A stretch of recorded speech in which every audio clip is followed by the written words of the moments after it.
Lethal, he's come to a radio station that, so, all right, boom. College times. College times, I met this guy called Slick, DJ. He was a DJ and he was DJing in stations. He was kind of DJing with a couple of crews. He was DJing with G-Fam, that's Dimples and Random Impulse, RST, these guys. And he was DJing with a crew called Slingshot. One of his crews had Morfire as guests. So he's told me, look, we got Morfire coming, roll through. So I've just come through, I'm just sitting there in the corner, just taking it all in. He kept playing, he was always playing my tunes. And he's played, every time he's playing one of my tunes, Biz was saying, yo, who made this? Who done this one? And they keep pointing at this guy in the corner. So then at the end, he's just come and take my number. I said, look, send me a CD. I sent him a CD. He picked one first. He picked a tune called Might Be, which went on to do well. So I couldn't give him that because Jason K wanted that. Okay. But that went on to do well in the bassline scene a few years later. Okay. So he knows his beats. He's picking them, So then he picked that one instead, and he said he's got an idea. He wants to put 10 people on one track.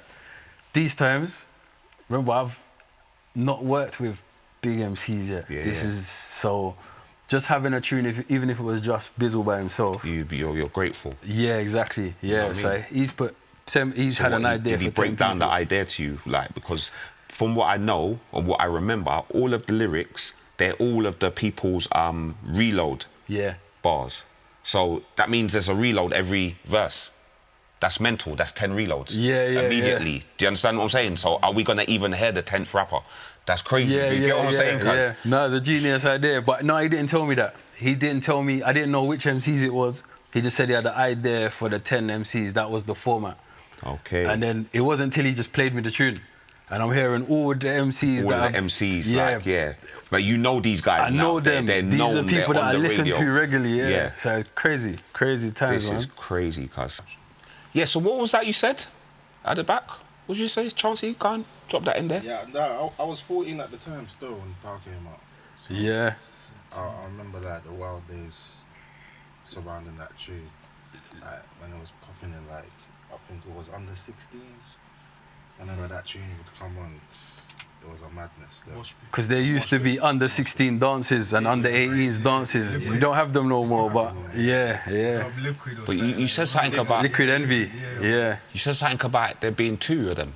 Yeah, there was 2 versions, isn't it? There's 2 versions. Yes. I can't remember who was on the first one. Hot Shots. Hot Shots, yeah. Hot Shot. He had a he had a 16 at the end. Okay. The only person that had a 16. Okay. And he was just reeling off gun names. The whole 16. That's him. I'm going to draw for that. Is that one that was going mad at the end? Okay.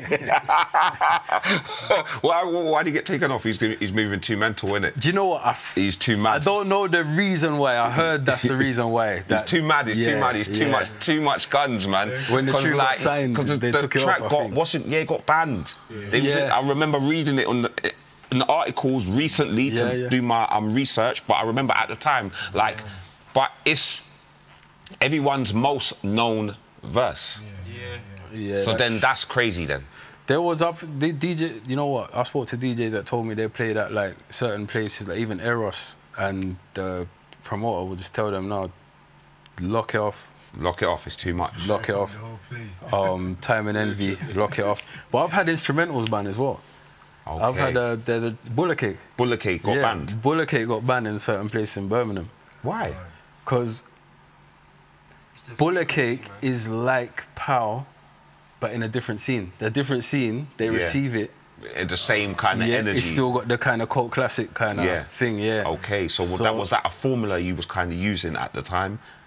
Well, to me, these are 2 very different tunes, but it must have been a similar energy that I was just working with, that I was trying to achieve. Tune it up as they're plugging into the frequencies, like, you know them ones, higher power thing, like, you know what I mean? Because I still remember the mentality that I had building these tunes, and I was always I still am club orientated. So I was very club focused. I'll be focusing on like build-ups and drops and energy, and it was all about energy and momentum of the rhythm. Even from when I was in my teens, I had this mentality. So I guess yeah, it just translated to the clubs. Yeah. Wow. So you see what? Yeah. Quick one quick thing. That rhythm, you said you was 14 when it came out. Yeah. When I built it, I was 12. Oh, you was 12. What? Sorry, you was 12. What? Yeah. You was 12 when you made it? Like, No, he was 12. Okay. So it was 2 years that rhythm was, was surfacing, and Slick was playing it on Heat FM, and so. How old was you when you built that? How old was I? I must have been about. 18? Yeah, I've got to be about 17, 18 oldest, but I don't even think I was 18 yet. Yeah, I must have been about. So was maybe that one of your 17. biggest achievements at the time? Oh, for sure, at the time. For sure. And that. Where did it chart as well? 11, but it came out on Christmas week. Okay. So wasn't that one of the first grime? What was that like? I've written some information, man. Shit, let me not even. Yeah, the thing is though. It was like it had some stipulations behind it. It wasn't just a track. But that tune dropped in. Okay, it was April, deemed I just too think. aggressive. It was 2004 it came out. Yeah, but it was summertime. It came out, Yeah. and it wasn't till December where it was properly released. You know what it is? Because More Fire at the time, they had Oi. Yeah. And More they Fire had- they did Oi in tearing already. 2002. So 2 years later now, Lethal B's doing a solo. But it's not even a solo because he still brought everyone Yeah, he had his people on there again. on the yeah. track again anyway. Do you Yeah. get what I'm saying? But it just was a powerhouse track on that, innit? Yeah, it was his more label focus now. So now he's got his own label, Lethal Bizzle Records. So he's kind of, it's all Bizzle now. Yeah. So he still brought his mandem with him. Yeah. But yeah, It's business, isn't it it? was- Was yeah, you it's ever bigger a now. part of More Fire? Because it felt like that's not the only track you did with them. Not officially, but yeah, I suppose it's kind of an affiliation. Because I was producing for them non-stop. Lethal would literally come to my mum's house and just gas me up. He just come back and gas me up. Yo, Dex, I need this. I need something mad. I need boom.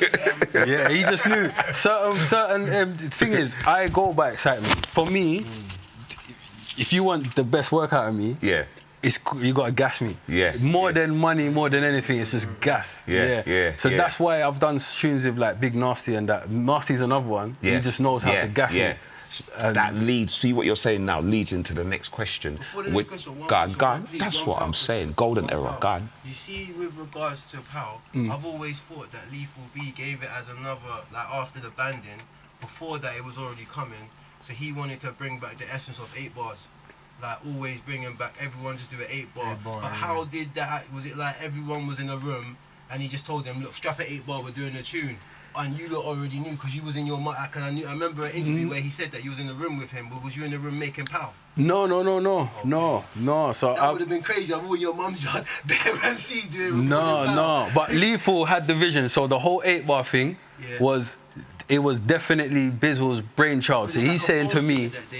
Say that again? Bluetooth for you. That's how it got around first. Before charts, it was Bluetooth where I first got POW. Someone had to send you because the whole version was hard to send because you had to delete all your things and then leave it on your messages, bro. That's how big the song was. Yeah, Big memory file. Yeah, cause remember that tune was that tune was going around for time before it came out officially. Yeah, bro. It was like a 7-minute song, bro. Yeah.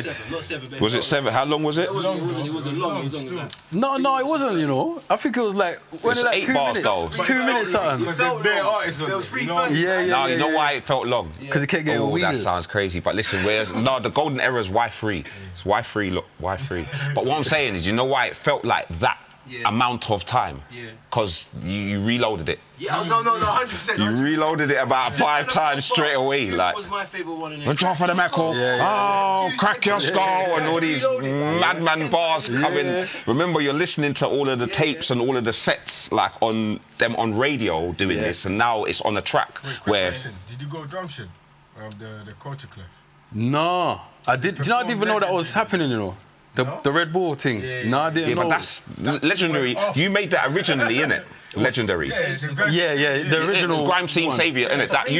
That's your beat, innit? Like, Yeah, that was me. Nokia beats. What happened? That tune. yeah, let's break that down. See what I'm saying? Yeah. Let's break that one down. So originally, in 2005, Akala You know Akala, everyone knows Akala. That was his anthem. Yeah, Akala had a hip hop tune. He's got me to remix it in 05. Okay. Done.